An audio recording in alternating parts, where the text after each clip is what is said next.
Hello good morning students. तो आज हम exercise 11A question number 6 application based question से शुरू कर रहे हैं। Sujan deposited ₹8,000 in a bank at the rate of 12% per annum. सो ये क्या हुआ बच्चों? डेपॉजिटेड, इतना बड़ा अमाउंट वो डेपॉजिट कर रही है, तो ये क्या होगा? Yes, principal. 12% रेट, मतलब यहाँ रेट भी दिया है। She withdrew the money after 9 months। यहाँ एक गड़बड़ है, हमेशा टाइम जो है वो ईयर्स में होना चाहिए, यहाँ मंथ्स में है, तो ये ध्यान रखना है, इसे ईयर्स में कन्वर्ट करना है। What is the simple interest she got and what was the amount she collected from the bank? तो पहले हम सिंपल इंटरेस्ट फाइंड आउट करेंगे, फिर प्रिंसिपल और सिंपल इंटरेस्ट को ऐड करने पर हमें अमाउंट मिल जाएगा। तो बच्चों जो जो इन्फॉर्मेशन है वो मैंने यहाँ लिख लिया है। अभी 9 months, अब हमें पता है 1 year में होना चाहिए टाइम, 1 year में है 12 months। सो बच्चों अभी ये 9 months कितना ईयर हुआ, क्योंकि हमें तो ईयर में ही लिखना है। 9 months is equal to how much year? तो 1 into 9 is 9 एंड जो बच गया वो divide, so 9/12। So 9 months is equal to 9/12 years। तो अब टाइम को हम ये नहीं लिखेंगे, ये ऐसे लिखेंगे। अब सिंपल इंटरेस्ट फाइंड आउट करना है। Simple interest is equal to PRT/100। P क्या है? 8,000। R क्या है? 12। टाइम क्या है? 9/12। और ये 100 नीचे, A नीचे, 12 के साथ 12 गया, ऊपर 2 0 नीचे 2 0, 9 zeros are 0, 9 8s are 72। So 720 rupees हमारा सिंपल इंटरेस्ट है। और हमें पता है amount is equal to P plus SI। Principal is 8,000 and simple interest we have got is 720। So दोनों को ऐड करेंगे तो हमारा अमाउंट है 8,720 rupees. Next, a borrowed amount of 4,000 amounts to 5,400 in 5 years. How much will 5,600 amount to in 3 years at the same rate? अब यहाँ एक ही question में दो पार्ट है। देखिए पहले तो ये कह रहे हैं यहाँ से यहाँ तक एक ये फुल स्टॉप है ना, यहाँ तक एक सेंटेंस। अ बोरोड अमाउंट मतलब कर्जा लिया था 4,000 का, वो बन गया 5,400 इन 5 years। तो अमाउंट मतलब अमाउंट है, ये प्रिंसिपल है। तो बच्चों P है और अमाउंट है, तो हमें पता है ये तीनों का एक रिलेशन होता है, अमाउंट, प्रिंसिपल और सिंपल इंटरेस्ट का। तो हम उस रिलेशन को यूज करके SI फाइंड आउट करेंगे। और 5 years, तो इसमें क्या नहीं है अभी ये हम फाइंड आउट करते हैं। ठीक है, तो इसे मैं 2 हिस्सों में बांट देती हूँ। अब बच्चों इस क्वेश्चन को मैंने 2 हिस्सों में बांट दिया है। कोई अमाउंट है जिसका कर्जा, जो हमने कर्जा लिया है 4,000, लेकिन जब वो अमाउंट बन जाता है 5,400, बच्चों हमें रिलेशन पता है amount is equal to P plus SI। तो इन दोनों को माइनस करने पर हमें सिंपल इंटरेस्ट मिलता है, क्योंकि देखिए अमाउंट इधर लिखेंगे, प्रिंसिपल को यहाँ लिखेंगे, तो 4,000 प्लस क्या हमको 5,400 देगा, तो ये यहाँ जाएगा तो माइनस हो जाता है। 5,400 माइनस 4,000, तो यहाँ क्या बच गया? Simple interest. तो ये है 1,400 रुपीज। तो ये हमारा फर्स्ट स्टेप होगा सिंपल इंटरेस्ट फाइंड आउट करना। अब P है, A है और SI भी फाइंड आउट कर लिया है, टाइम भी फाइंड आउट कर लिया है, क्या बचा? Yes, rate. हमें रेट फाइंड आउट करना है, लेकिन हमारे पास SI है तो हम SI का फॉर्मूला लगाएंगे। SI is equal to PRT/100। SI की जगह हम लिखेंगे 1,400। P है हमारा 4,000। R हमें फाइंड आउट करना है और टाइम हमें दिया गया है 5 years बाय ये 100। तो यहाँ क्या बचा? 40 into 5। ये 40 into 5 न्यूमरेटर में है, ये यहाँ आएगा तो डिनोमिनेटर में चला जाएगा 40 into 5। तो यहाँ क्या बचा? रेट, जो हमें मिल जाएगा। अभी 0 0 गया, ठीक है, 2 2s are 4, 270 times, 2 1s time 235 times, 5 1s are 5 7s are। तो रेट है हमारा 7%। ठीक है, अब देखिए अब ये क्या बोल रहे हैं, how much will 5,600 amount to in 3 years at the same rate. मतलब इसी रेट पे 7% के रेट पे 3 साल में 5600 कितने अमाउंट हमको मिलेगा, 5600 कितना हो जाएगा, मतलब अमाउंट कितना मिलेगा। तो उसके लिए आप सीधा amount is equal to 1 plus p r t by 100 लगा सकते हो, या फिर आप सिंपल इंटरेस्ट को फाइंड आउट करके फिर सिंपल इंटरेस्ट और प्रिंसिपल को ऐड करोगे तो आपको अमाउंट मिलेगा। समझ रहे, हमने एक सम किया था ना बच्चों, ये सीधा हम लोग अमाउंट ही पूछ रहे हैं। How much will 5600 amount to, मतलब 5600 जो प्रिंसिपल है वो अमाउंट हमें कितना देगा 3 साल में 7% पे। तो याद है हमने एक फॉर्मूला पढ़ा था, सीधा अमाउंट फाइंड आउट करना है तो principal into 1 plus r t by 100, नहीं तो आपको क्या करना होगा, p r t by 100 simple interest find out करोगे, फिर प्रिंसिपल और सिंपल इंटरेस्ट को ऐड करोगे, फिर अमाउंट मिलेगा। मैं यहाँ शॉर्टकट में ये अमाउंट का फॉर्मूला यूज कर रही हूँ। प्रिंसिपल है 5600 इंटू 1 की जगह 1, आर टी 7 इंटू 3 बाई 100। अब बच्चों 7 इंटू 3 क्या है, 21, 21 बाई 100। तो मैं यहाँ एलसीएम नहीं लूंगी, मैं सीधा इसे मिक्स्ड फ्रैक्शन मानूंगी। 1 प्लस 21 बाई 100 को मैं 121 बाई 100 मानूंगी। तो 100 1 jar 100, 100 plus 21 121। So 5600 into 121 by 100। अब मुझे 121 को 56 से मल्टीप्लाई करना होगा, तो मुझे आंसर मिल जाएगा 121 इंटू 56।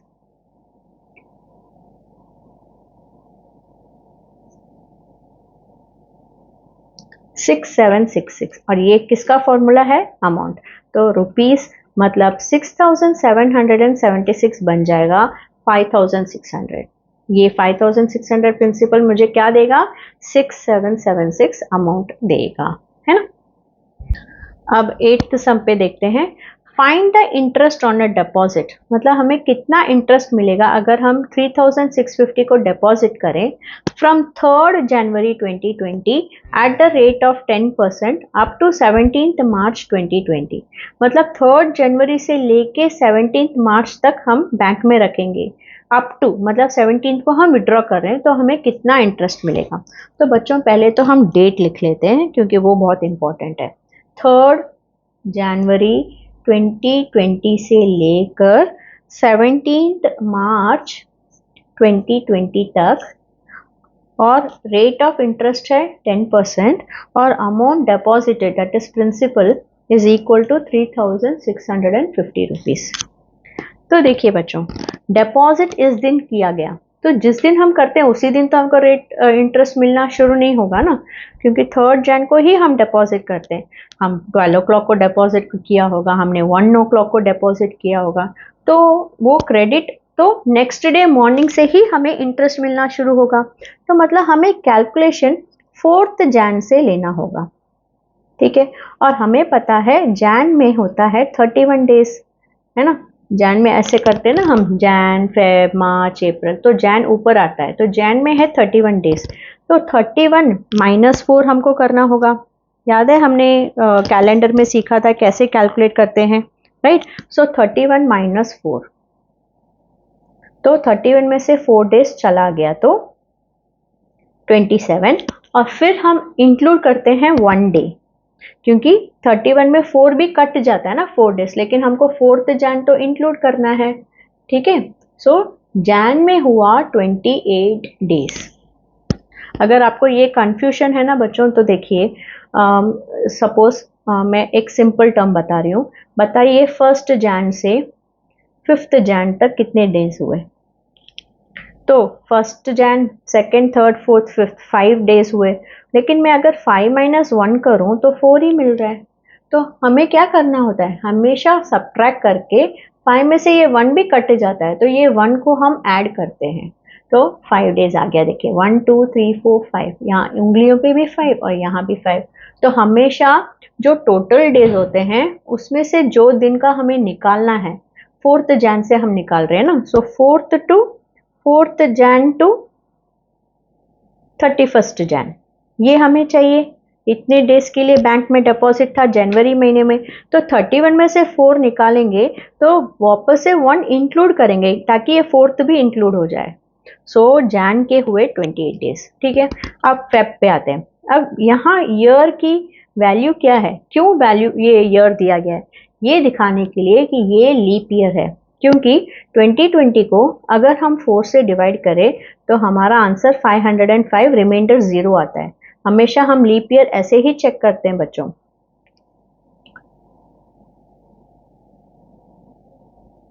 तो हमारा रिमाइंडर 0 आ गया, मतलब ये ईयर है लीप ईयर, मतलब फेब्रवरी में है अब 28 डेज नहीं 29 डेज। अब फिर मार्च पे आते हैं। मार्च पे 17th को हमने विड्रॉ कर दिया। अब भला 17th को मैंने विड्रॉ किया तो मुझे 17th का वो क्यों देगा इंटरेस्ट? बैंक हमें सिर्फ मार्च 1 से लेके मार्च 16th तक देगा। तो हम कैसे करेंगे, 16 माइनस 1 15, फिर क्या करते हैं, हमेशा -1 के बाद एक +1 भी लगाते हैं। सो 16 डेज ऑफ मार्च। तो हमारा पैसा बैंक में जैन फेब मार्च इतने दिनों के लिए था। तो अब हम इन तीनों को ऐड करेंगे तो टोटल डेज कितने दिन था हमें पता चल जाएगा।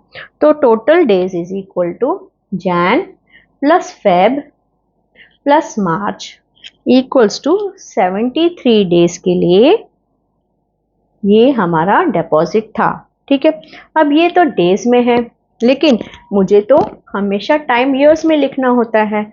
तो फाइंड द इंटरेस्ट, तो इंटरेस्ट के लिए हमें फॉर्मूला लगाना है SI is equal to PRT by 100।